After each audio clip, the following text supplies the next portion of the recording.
Good afternoon mga kaayos. Ito, pang-apat natin to ngayong araw. Samsung A12 mga kaayos na basa daw. Ito, saka tuklap na rin yung LCD niya eh. Ito, ayun may mark na ng water dito sa taas. Kasi ito, natuklap na rin daw to eh.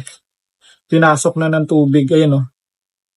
Pero mga kaayos, linisan natin to tapos palitan natin ng bagong LCD. Ito mga kaayos, yung Samsung A12. Ito yung nabasa. Ito mga kaayos o. Kaya natin o.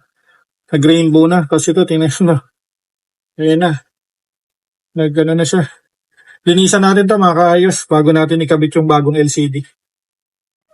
Ito na mga kaayos, nalinis na natin tong Samsung A12. Kung makapansin nyo kanina, puro dumi talaga to kasi ito yung nabasa. Ito yung LCD niya mga kaayos.